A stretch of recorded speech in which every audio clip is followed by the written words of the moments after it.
What's up everyone? Still don't have an intro for this. I will get one at some point, but I think we're just gonna roll straight in and get into our next topic, which is going to be identity politics. Now, before I start, I kind of want to mention that I think we're all kind of bad about thinking about these sort of issues, but I think we're even worse at discussing them. But I want to get more into that at the end. So I kind of want to introduce it in more of a positive way, in a way that we can use identity politics in a more positive way rather than looking at it just fully on negative and just seeing it as a fully negative thing. So you're a person, hopefully, listening to this. Identity politics gives us our rights. It's what gives the MLK and the civil rights movement and that its strength and power. It's equal rights for everyone. You take everybody and you put them under one umbrella and say this is like the baseline humanity. And that's a really positive and good thing, right? You look at everyone around you and you see that there's a basic human rights which are given to everyone. The idea of identity politics is a subscription to a group membership, which isn't fundamentally a bad thing, right? So I very much assign myself, I'm a white Irishman. That in itself isn't, it's one of the few labels I actually decided to put on myself. So like fundamentally that isn't a bad thing, but it's if people have they bring their own kind of connotations when it comes to those words. You have different connotations about me being white. You might have different connotations about me being Irish. So this is kind of where we start stepping into the negative side. Like, it's all great being human, and we can, most of us anyway, can all identify as being so there's no exactly bad or good connotations within that. Yeah, okay, you might have your opinions on what humans are doing to the planet and everything, but we can still all agree on the basics, right? But then when it comes to assigning yourself to outside of just that fundamental breakdown, then it can become quite dangerous. Right, so it starts to create this idea of group identity, and kind of if you subscribe to something, then that just must be you. That just must be who you are. If you don't agree with like a certain movement, sorry, you're racist, or even if you have other ideas about how to deal with the problem, you're still a racist. So if I give you an example, right, if a black person is meant to think a certain way or vote a certain way in an election because of his skin tone, I hope I don't have to point out how racist that is, that you don't consider him black anymore. So if we take when Kanye West came out in support of Trump, putting aside whatever you think of either Trump or Kanye for a moment, a main American magazine came out and said he's no longer black. And this isn't just like some guy on some blog somewhere. This is one of the main magazines in America. And this isn't just a one-off case either, right? You've got Peter Thiel, Jermaine Greer. Like, I could keep naming people that this happens to. The idea that someone is a number of things based on one or two of their opinions is just absolutely ludicrous. If you comment on how a woman is dressed, you're a misogynist. Nothing else gets taken into account. The fact that you've grown up with strong and powerful women around you, the fact that you want to help but just don't think a hashtag online actually helps anything, or helps by a lot. You want to do something more. Just none of that gets taken into account. It's just the fact that you decided to make a comment on something, and we need to start looking at people in the 3D rather than just the 2D that we just seem to have taken on. And I think it's got a lot to do with the media, and I've got another whole post coming out about that soon. But if you break down people's argument or what people truly want, usually, and I know this isn't with everyone or everything, and maybe I am being a little bit optimistic here, but we all basically want the same sort of thing, right? We all want our families to be safe. We all want to keep the constitutions in place. I know, but if you're in America, you do. We don't really have them over here, but that's another discussion. You know, you poison the discussion, you poison your own opinion when you blanketly label someone something based on one or two of their opinions, or based on a discussion you're having. Maybe not that, but based on one or two of their opinions, right? You know, you can not listen or dismiss their opinion because they share a different view, or any sort of different view. You know, I see this a lot more online rather than I do in person. Um, you know, and it doesn't really hurt just your argument, but it just hurts the overall kind of conversation. You know, you can share a few words in a discussion, and then jump to, oh, you're a racist, you're a misogynist, you're a X, Y, and Z.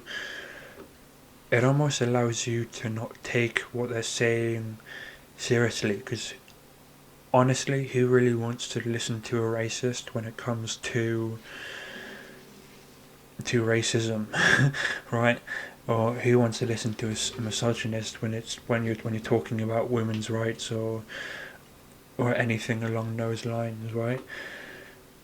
The real negative side of identity politics comes from the people judging based on those groups. If we head back over to 2016, right? And this isn't what my political beliefs are or anything, right? I'm just giving you an example of the reason you want, right? So you can take this as it is, or you can call me racist. You can do whatever you want, right? But this is just my sort of understanding of what kind of happened, right? So there was Hillary and there was Trump going in for the elections, right? Now Hillary tried playing off this identity politics quite strongly, calling all Trump supporters racist and everything. I'll try and find a clip for you and put it in. Put it in now. Don't see the latest outrageous, offensive, inappropriate comment and think, well, he's done this time. We are living in a volatile political environment. You know, to just be grossly generalistic, you could put half of Trump supporters into what I call the basket of deplorables. Right? The racist, sexist, homophobic, xenophobic, Islamophobic, you name it. And unfortunately, there are people like that. And he has lifted them up. The problem really is you're judging a large group of people, whether we like it or not. There is a large group of people who ended up voting for him, or who end up not hating him. I mean, that's why you can't be the president without that. And just throw labels like xenophobic or racist or sexist. You can't just throw those words out at, I mean, you can technically say it for groups like the KKK, right? I mean, they're obviously not a non-racist group, but all I'm trying to say is we just got to be careful judging a whole group based on a couple people's actions. I'm not saying Trump is perfect, and I'm not saying Hillary is perfect. I think both of them are very far from it. But I do believe that was one of the main reasons she lost. She grouped all Trump supporters and she put these racists or these different kind of labels onto them.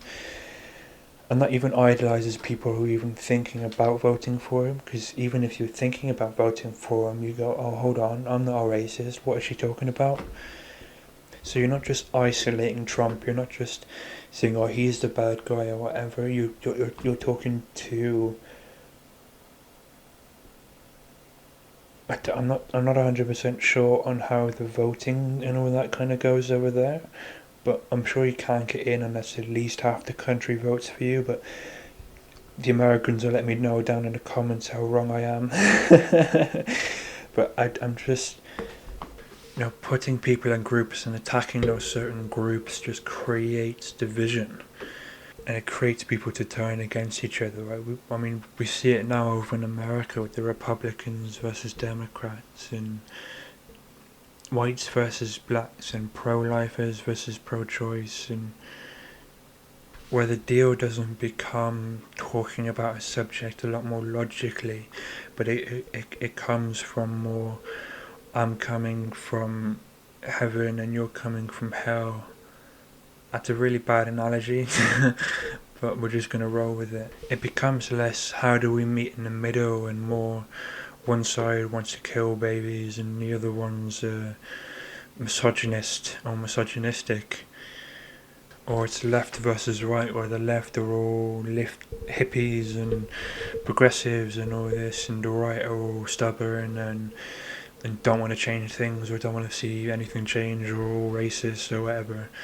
We need it can't be just like there's another layer to it, and identity politics stops us going down through that layer. And like I kind of said in the beginning, where we are all bad at thinking about these issues, but we're even worse discussing them.